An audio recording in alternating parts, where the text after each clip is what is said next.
Do you think that the relations between Israel and the United States got hurt by this scandal? Well, of course. I mean, it's not a good thing when you have officials of organization at the center of the system accused of espionage and so on. How could it not hurt to some degree? But I think AIPAC has, in some ways, grown even stronger in the last few years. Its budget has doubled since my case started. You know, just before my case started, the AIPAC budget was $30 million. Today, the AIPAC budget is $75 million. To be honest with you, they made a lot of money on my case because people contributed more money. It's not only about my case, but some of it is. And they have grown in membership and the attendance of their meetings. You just came. Yeah. So you know that in some ways it's stronger. In some ways it's weaker, I believe. I don't want to recite that here, but I think they have some problem areas that if a deeper look. But there's nothing else like AIPAC. It's hugely important. You mentioned economic problem. Would you like to... My economic problem? Yeah, because of this case. Well, you were a guy with a good job, maybe the best job in Washington. They took away my salary at the age of 63. I'm now 66. I'll be 67. I'm unemployed. I should say I'm a fellow of the Middle East Forum, but it's not a salaried position. And I have to find a way to find a living at the age of 66, soon 67, at the height of a global economic crisis. My retirement account is 50% of what it would have been if they didn't fire me. They took away my peak earning years. They took away my health insurance. I had 2 heart operations. I no longer have any private health insurance. I can't get private health insurance because of my heart. They took away my AIPAC insurance along with my job. And so on and so on. I could go on with a list. I'm sure your viewers are not so interested in my personal troubles, but I have many troubles and I did nothing wrong. I was a guy, what was I accused of? I was accused of doing my job for AIPAC. And it was a job I should have been doing. And US government officials knew about it, and they approved it, and they cooperated in it. And a lot of them have come to me, even before my case was dropped, and put their hand on my shoulder and said, what baloney this is. Defense Department officials, State Department officials, they don't like this case any more than we do. And I'm not talking about Jewish ones, just ordinary Christian Americans. Didn't like this case. This case came from a little faction in the counterintelligence bureaucracy, not from the State Department and all that. So I say, let's pick up the pieces and go forward. But I can't be the only one saying that. I'm the unemployed one. They have to say it. So I don't hear them saying it. What I see is them trying to bully me some more. It's ridiculous. Just ridiculous. They're not going to bully me any more than the FBI did, so they should cut it out.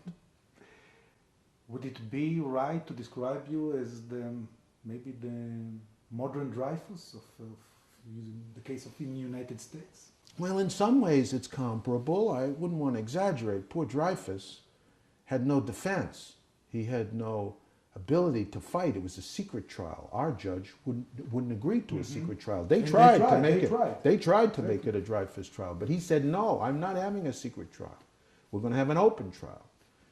And they tried other tricks to say, we can't show you the evidence. You just take our word for it. Yeah. He did something terrible. Trust us. He did something terrible. The judge said, you got to prove it in front of a jury. So he set a high standard. Judge Ellis is a fine man. And he said, you have to prove this. This is a court of law. You're not going to railroad these people. So we had it much better than Dreyfus. I wouldn't want to compare America in 2009 to France at that time. But people here still hate Jews because they are Jews and they think they are not loyal to the United States government. I'll tell you a story. There was a reporter from a famous newspaper, very famous newspaper, calls me up on Friday morning and he says, I'm going to write your story.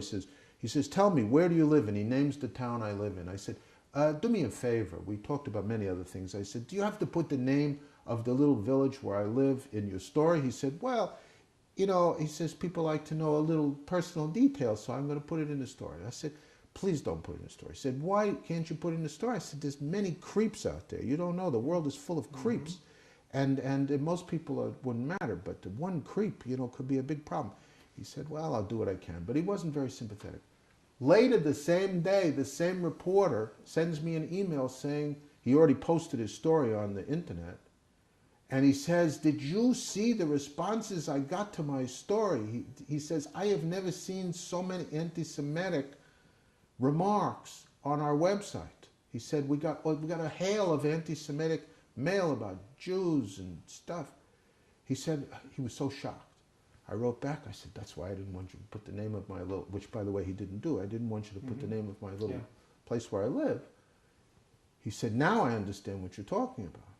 And that's the problem. And I'm sorry to tell you, we even have some anti-Semitic Jews out there who are feeding this beast and joining in. They're all spies at AIPAC. You're right, they're spies, you know, and they should have been convicted because they got some grievance about Bibi Netanyahu's foreign policy or something. I don't know.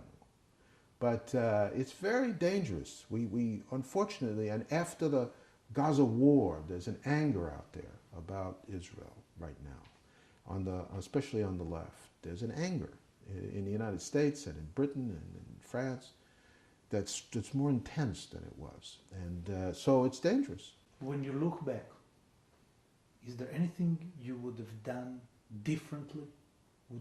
For instance, not picking up the phone call with Larry Franklin or anything? Tell you what I would have done differently. I would have insisted that AIPAC give me an employment contract. I learned later that I was something called an at-will employee, which means you could be fired any day of any week for no reason at all. And I never heard of this. I am not a lawyer. I never thought about it. I had no contract. And the only thing I would do different, is I would insist that AIPAC give me an employment contract. So they can't fire me just because it's convenient for them. Do you think the dismissal of your case could have happened during the Bush administration, or there had to be this new breeze in Washington in order for the Justice Department to come and to say, this case is complete nonsense, we cannot show it, we cannot prove it, it must be dismissed? I think it made it easier that you had an incoming administration with a civil liberties approach, and an attorney general like Holder and a president like Obama, who was not obsessed with this secrecy obsession that the previous administration had. It made it easier. But I think we would have had a good result regardless, because we had excellent defense attorneys, a fair-minded judge.